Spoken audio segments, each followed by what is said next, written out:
we want you to come and speak about women in bourbon. Yeah. Well, can I speak about bourbon? Because that's what I do. Can I just speak about the job that I do?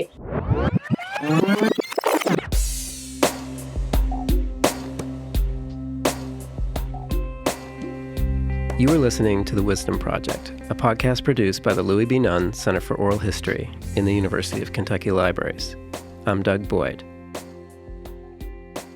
This episode will mark the first appearance of longtime Nunn Center collaborator, Dr. Janice Fernheimer.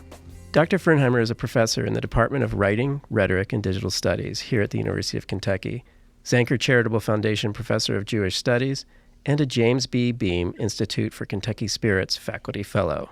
She also directed Jewish Studies at UK for a decade and currently directs the University of Kentucky Jewish Heritage Fund Holocaust Education Initiative. As I mentioned, Jan is a longtime collaborator with the Nunn Center. In fact, I think we finally figured out how long it's been that we've been collaborating. Yep. It's been more than a decade. Can you believe it? How would you describe this collaboration over the years? Our collaboration stretches all the way back to 2013 and has always been driven by really two things. One is student research, and two is public outreach. It began when I was first directing Jewish Studies and teaching what was then a newly revamped first-year writing course designed to teach students how to engage in oral, written, and digital literacy. The idea behind the class was to bring them up to speed for the 21st century. As a longtime rhetoric and composition professor, I was looking for a way to have students really understand that their writing matters, that it does things, that it can have a lasting impact, that it can actually change the world by helping us reimagine things, reshape things, redo things. And I was looking for a way for them to engage with their own local communities. So I looked to the Nunn Center naturally to begin to incorporate oral histories into the class to have them better understand Lexington. And I have to say, it works so well that I've been working with Doug ever since. And we've had a lot of projects now that have involved students, oral history, and the Nunn Center. Well, our latest collaboration has also involved students, of course, and focused on one of our favorite topics, you and me, bourbon whiskey. And of course, we're going to try and have them change part of that world too. Since 2008, the Nunn Center has been actively documenting the bourbon industry. We first conducted an oral history project documenting Buffalo Trace, which produced the documentary Quest for the Perfect Bourbon. We followed that up in 2013, 2014 with Kentucky Bourbon Tales Oral History Project, a partnership with the Kentucky Distillers Association, and that produced the documentary Kentucky Bourbon Tales, Distilling the Family Spirit. And I'm super proud of the work that we've done thus far, yet we're still just skimming the surface, which brings me to the work on this latest collaboration. Okay, Jan Fernheimer, talk about our latest project. Well, of course, one of the big problems with the bourbon industry as we know it is that it has been traditionally, predominantly, mostly men, and mostly white men at that. That said, the industry is changing, and from my perspective, that's been especially noticeable in the last 5 years or so. And so we decided to build from our successful models working with students. So we do what we normally do. Indeed, we did. We collaborated again and with students to launch the Women in Bourbon Oral History Project in spring 2021, along with a course that I was teaching at that time called Bourbon Oral History. And this project is designed to document and make more visible the very important role women play in the industry. We integrate the Oral History Project now with 2 bourbon classes that I teach, one where they do the oral histories and one where they actually use the oral histories to tell stories. And both classes are actually for the certificate, count for the certificate in distillation, wine, and brewing that we offer here at the University of Kentucky. Yes, I just want to point out, we have a certificate for distillation, wine, and brewing here at the University of Kentucky, which is really cool. Yeah. In fact, we have a teaching distillery here on campus. I don't know what gets cooler than that. If I was in college now, I'd be having a different major. That's right. But anyway, this way, when we're talking about the Women in Bourbon Project, we create a project that heavily engages students with the movers and shakers of the industry, while also creating and shaping what gets preserved in the Nunn Center's archival collection. These classes were a tremendous success, And the project is really just beginning.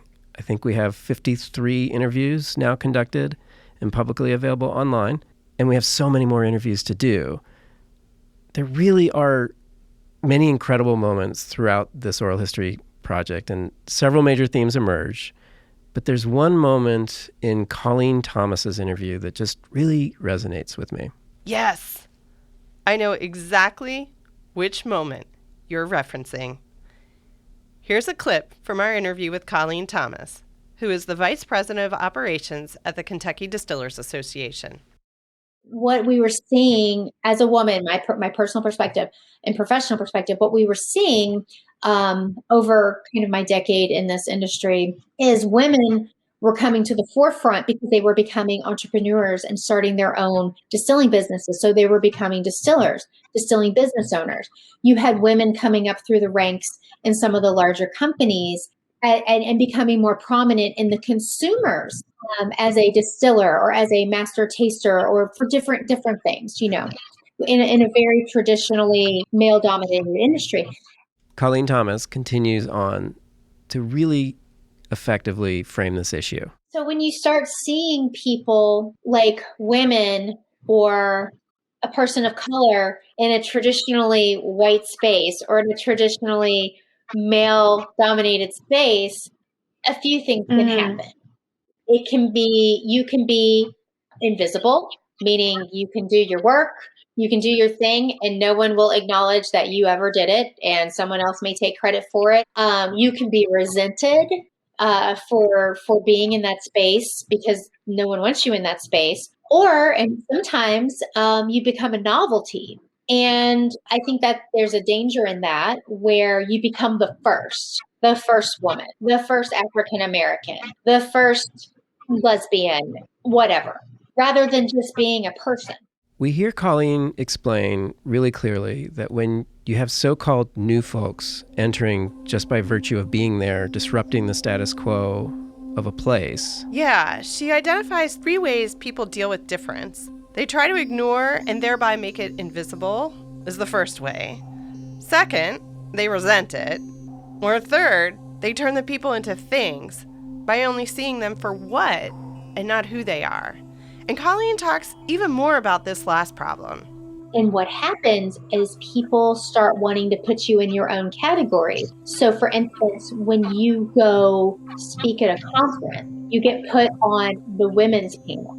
You get put on in the women's group, women in bourbon, women in distilling. And while the intention might be good there to highlight women's contributions, you're not at the real table. You're not at the big table. You're at a different table. And this is what we talk about in the industry. Mm-hmm. We want you to come and speak about women in bourbon. Yeah. Well, can I speak about bourbon? Because that's what I do. Can I just speak about the job that I do? And can I sit at the table with these other people who do the same job I do? And we all do the job together, but they get their own table. So Colleen has made this great observation about who organizes the chairs and tables and who gets a seat at which table. And she makes a very important distinction between a seat at the table, capital T, the real table, the one where the power is, the one that counts. And then there's this other table, right? Lowercase t table. That's the table that's off to the side. It's kind of in another room, but it's not really recognized as being as important. Exactly. And for Colleen, this is what happens when there's a designated women's table. And it doesn't really matter whether that's women in leadership or women in distilling or women in something else, because that women's table gets you a foot in the door. It gets you there. It puts you in the room. And you are there. But at the same time, you're really only there because you're a woman. So she's pointing out, how this notion of being first is a knife that cuts both ways.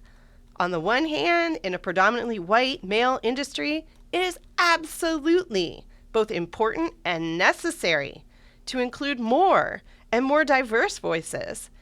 And inevitably, someone's always a first woman, a first Black woman, a first LGBTQ plus identified person.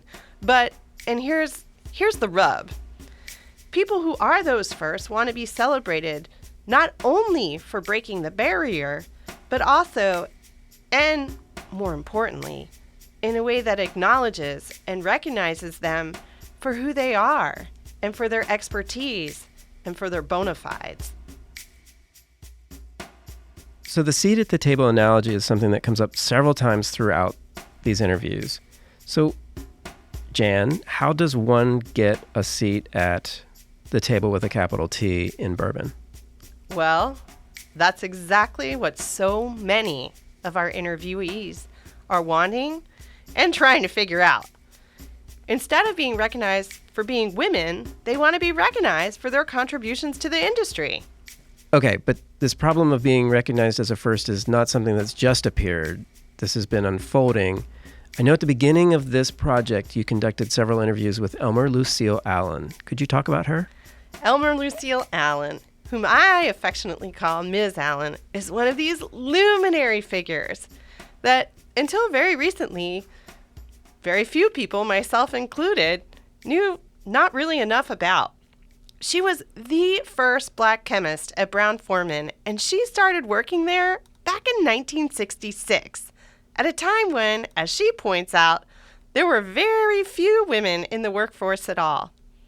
Here she is in her own words. Yeah, I saw more women, and what I did as African-American women came in, I would go over and introduce myself to them and let them know who I was. And which I tell everybody now, if you work somewhere, you should welcome other people as they come in, and that was what I did. So I knew everyone that worked, and they'll tell you that that's what I did. Yeah, but like I say, in other words, women. I mean, women took on roles that men had. That when I went there were no women doing anything except secretaries. Ms. Allen joined a team of 4 female researchers working in R&D at Brown-Forman in 1966, and each one of them had their own role.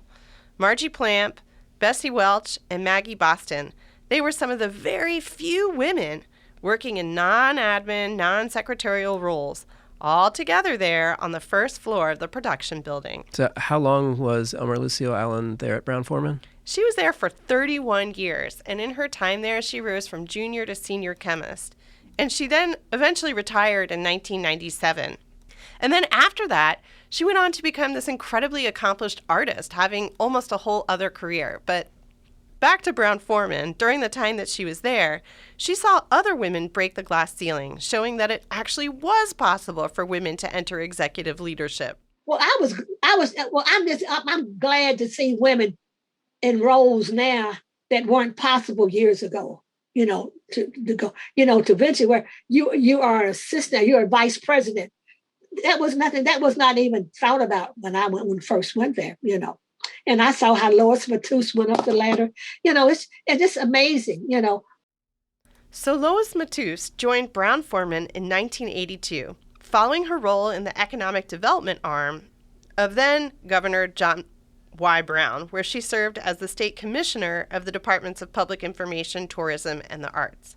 In 1992, she became the first woman to serve on the Kentucky Distillers Association Executive Board, representing Brown-Forman. And for the record, we have not yet interviewed Lois Matuse, but she is top on our list in the very near future. I love this moment when Elmer Lucille Allen talks about Lois. So when do we really start seeing women in more visible roles? That's an excellent question. But I think Ms. Allen really nails it, because it is amazing to think of how Lois Matuse entered a role of executive leadership at that time. When you think about it, there were still relatively few women in the workforce at all, much less at those advanced leadership levels. Of course, Miss Allen is a pioneer in her own right. She sure is. And now that she's 92 years young, she is finally getting the recognition and attention she deserves for it. What we hear in Miss Allen's recounting, these are incredibly important firsts. They are pioneers. We see the importance of Lois Matuse's presence and visibility reflected in the way both Ms. Allen and also Peggy Noe Stevens talk about her and the pivotal role Lois Matuse plays. Here we have 2 pioneers talking about another pioneer. I know you did an interview with Peggy as well, and they're both at Brown-Forman. Tell me about Peggy's relationship to Lois. Well, When Peggy Noe Stevens was headhunted to come interview at Brown-Forman back in 1990, guess who was on the other side of that interviewing table? That's right, Lois Matuse.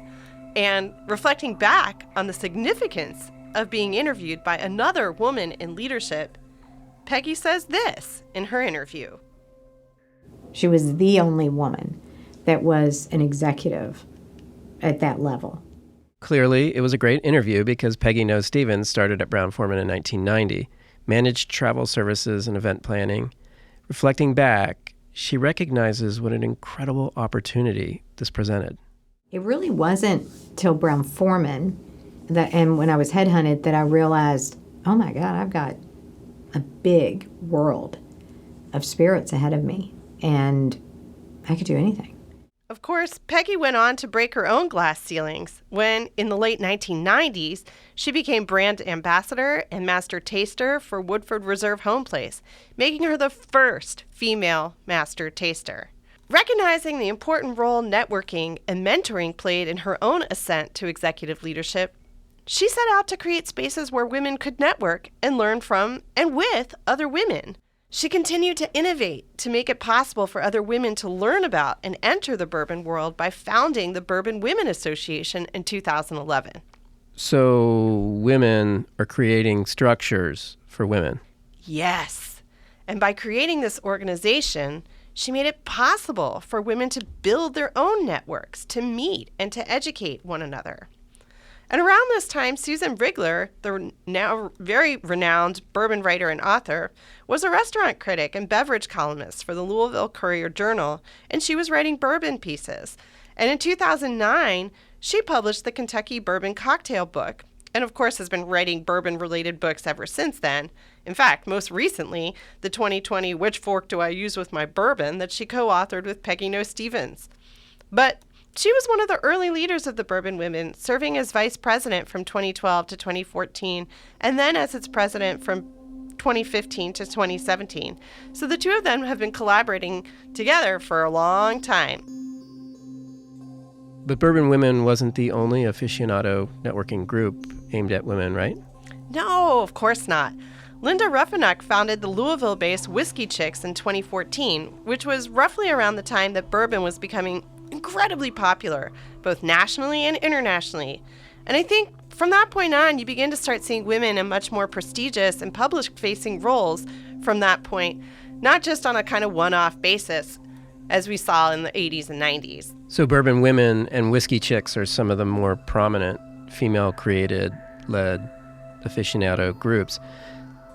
These are women-founded and created structures specifically aimed at welcoming women into these spaces where they can learn, meet other women, and enter the industry itself? Exactly. These are places where peer mentoring and more formal mentoring can take place. And of course, we both know bourbon is an industry where mentorship is critical. And there's that reminds me of this really powerful moment when Marianne Eaves talks about it specifically. Let's talk about Marianne Eaves. Marianne Eaves is the first female master distiller in Kentucky since Prohibition. She stepped into that role in 2017 at Castle and Key. Then she created her own education initiative, Eaves Blind. And of course, most recently, she launched her own brand, Forbidden. In this next clip, she talks about the importance of knowing your worth and the value of your own expertise and, of course, mentoring. Now, in this clip, she references her relationship with Fred Minnick, the author of Whiskey Women, among other books, and a bourbon authority in his own right. But what she says about their relationship is what really stands out. It took some courage to stand up to folks who questioned my right to hold the position that I did, but having the support of Fred and having the confidence in all that I had gained through my work at Brown-Forman, I felt really strongly, I had a seat at the table, and I was really excited to to start to open, these positions for other women. And I think, the goosebumps that I just experienced, it's hard to articulate how proud I am that I had the opportunity in that moment to make history and to be a face for more women who have come in and are still, developing in this industry. Here we see that being first isn't always about novelty, but it's also about breaking barriers and making the impossible seem possible, and maybe even more importantly, visible. Yeah, in this way, firsts are really, really important, and we want to acknowledge that appropriately and underscore the importance of being able to see yourself in a role, to know there's a place at the table for you, and if it's not there yet, just bring your own chair. I think that's the really important part. Recognizing the power in being a visible woman doing things others never imagined women would, or maybe thought they could, do, and then using that power to make it possible for other people to enter the space. We hear that again and again and again in the interviews, that women know how important it is to break the barrier, but also to keep widening the space so that more and other people can come through. More diverse people, more women, more can also join the same table. Which also reminds me of a moment in Beth Burrows' interview. Beth Burrows is the American Whiskey Ambassador at Beam Suntory. There always feels like there's one seat at the table for women, right? There's the one seat. And so I've spent a lot of my life competing with other women because I had to be, the woman if I wanted to sit in that seat. And so, being the most educated, being the most outspoken, being the most whatever it was that the situation called for. And then I had a bunch of women around me that said, there may only be one seat at the table. I have two hands and I'm going to drag more seats. And to have those people around me doing that and setting me up to where I can be successful and allow me to free up my two hands so that I can bring more chairs to the table has been really, really invaluable. I think that, I've seen it quite a bit more in the last 5 years, and I think it's only going to increase. This really brings us back to where we started, when Colleen Thomas laid out the double-edged nature of being first. Yeah, on the one hand, we see the point, Marianne's point, of being visible, of being there. But once you're there, the challenge is then making space for more women, bringing more chairs, widening the table. Okay, here I am. I'm at the table, the capital T table, here where the power is broken. Let me make it a little longer. Let me make it a little wider. Let me add a leaf to this table and get more people sitting around it. Or I just love the way Beth Burrows puts it. Let's drag more chairs. Here again, we see this amazing inclination. Once women find themselves in a position of power where they have a seat at the table, capital T, their instinct is to add the leaf, to bring more chairs, to make more space, to create more networks so others can join it. So I think a great clip to finish with is this moment in your interview with Peggy Noe Stevens, who says it so clearly. I just know in my heart that when we quit talking about firsts, am I honored to be the first female master bourbon taster? Of course I am. But was I thrilled that we have so many now and we have, of course I am. Because when we quit talking about first, well, no, we made it, right? We shouldn't have to be first this, first that. It's and I don't mean to sound, insincere about that. It's just the facts of that.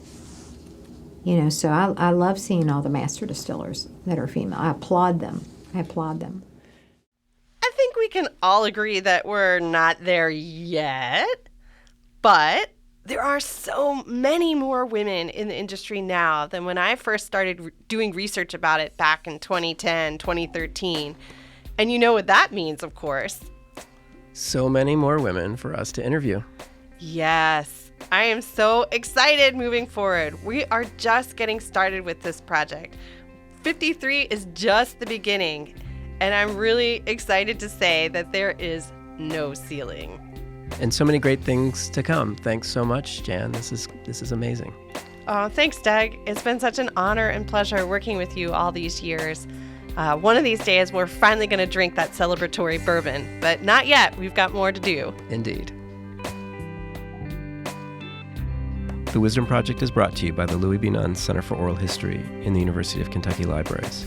You can access all the interviews that you just heard in this episode online at KentuckyOralHistory.org. Just search Women in Bourbon. Jan Fernheimer and I co-produced this episode. Additionally, 3 UK students who have all now graduated, Taylor Davis, Emily Fay, and Qwenton Briggs, served as assistant producers on this episode. Additionally, we want to acknowledge the students from Professor Fernheimer's WRD 569 Bourbon Oral History class in the spring of 2021 and 2023. These students conducted many of the interviews that were actually featured in this episode. Stay tuned for the next episode of The Wisdom Project.